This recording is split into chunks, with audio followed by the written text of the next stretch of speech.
Salam dan bahagia. Saya Laurentius Matutina, Kepala SMP Negeri 1 Wotan Ulumado. Saya akan menyajikan tips berpikir kritis dan menyelesaikan masalah, bantu murid berpikir kreatif. Berpikir divergen dan konvergen. Berpikir divergen adalah kemampuan untuk memunculkan beragam alternatif pemecahan masalah.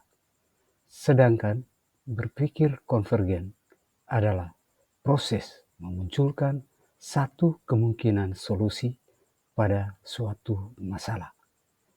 Cara berpikir ini sangat terlihat pada cara pemecahan masalah secara kreatif. Prosesnya sebagai berikut. Dalam memecahkan masalah secara tepat, dibutuhkan logika untuk menganalisis dan mengevaluasi berbagai alternatif solusi.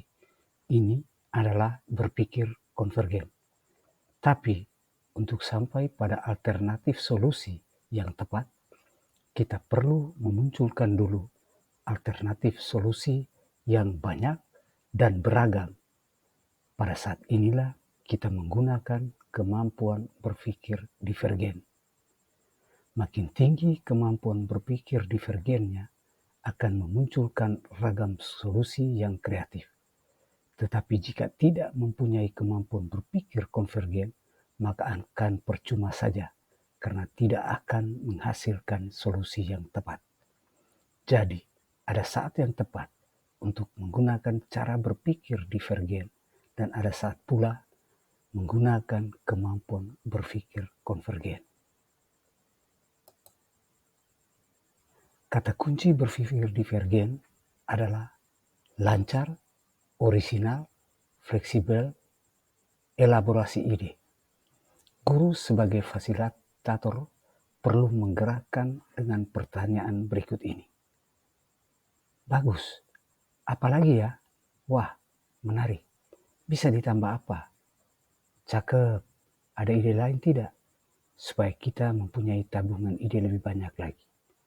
Dari cara merespon ini, menunjukkan bahwa pemberian kesempatan memunculkan ide-ide baru tidak mengartikan bahwa ide terdahulu itu kurang baik. Catatlah semua ide, berikanlah dukungan dengan ekspresi yang menunjukkan penguatan atas curah ide segar yang akan muncul. Kata kunci berpikir konvergen. Berpikir konvergen mengevaluasi setiap alternatif dengan sejumlah kriteria untuk memilih alternatif yang paling cocok.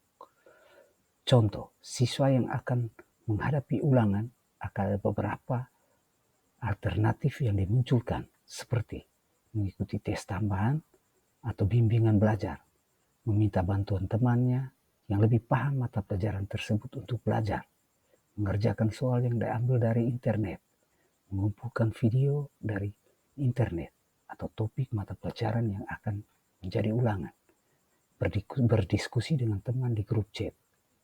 Kini, sampailah pada cara berpikir konvergen, yakni menentukan alternatif untuk menerapkan dua kriteria ini, yakni membutuhkan waktu yang paling sebentar dan yang kedua bisa dilakukan di mana saja dan sesegera mungkin.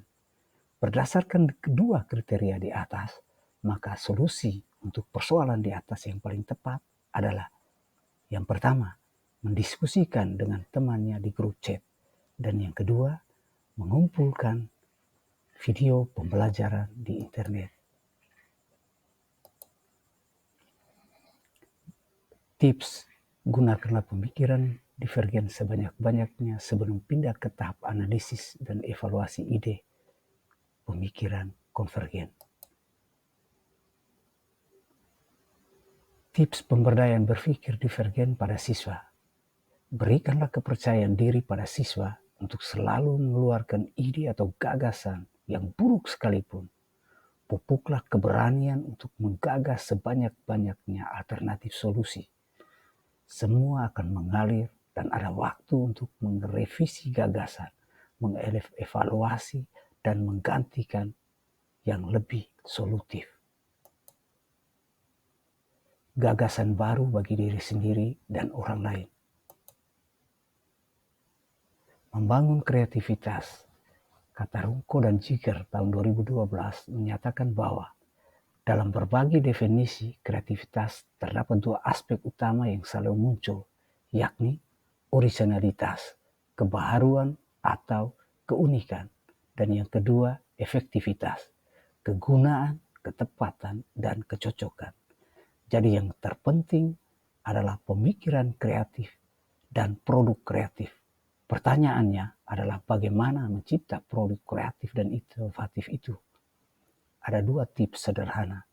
Yang pertama, biasakan berpikir kreatif. Di dalam berpikir kreatif itu terkandung berpikir divergen dan berpikir konvergen.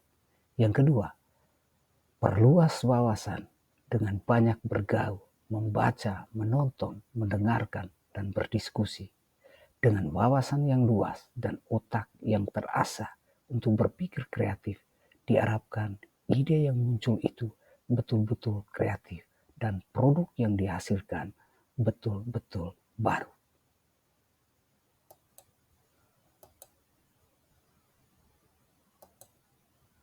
Membangun kreativitas dari kesalahan menuju originalitas dalam upaya mengembangkan kemampuan berpikir kreatif dan menghasilkan produk kreatif. Inspiration is 19% preparation dan jenius adalah 1% inspirasi dan 99% keringat. Oleh karenanya, perlu satu keringat untuk menghasilkan ide-ide original dan produk kreatif. Janganlah berlelah untuk berlatih, mengevaluasi, dan tentu saja boleh terinspirasi oleh ide orang lain, namun harus dievaluasi, diinovasi, sampai muncul keunikan dan produk tersebut dapatlah dikatakan sebagai produk milik sendiri dan bukan hasil ciplakan dari ide orang lain. Ada aspek kebaruan dari produk yang dihasilkan tersebut. Persiapkanlah siswa untuk bekerja keras untuk menghasilkan karya inovatif. Sekian dan terima kasih. Salam dan bahagia.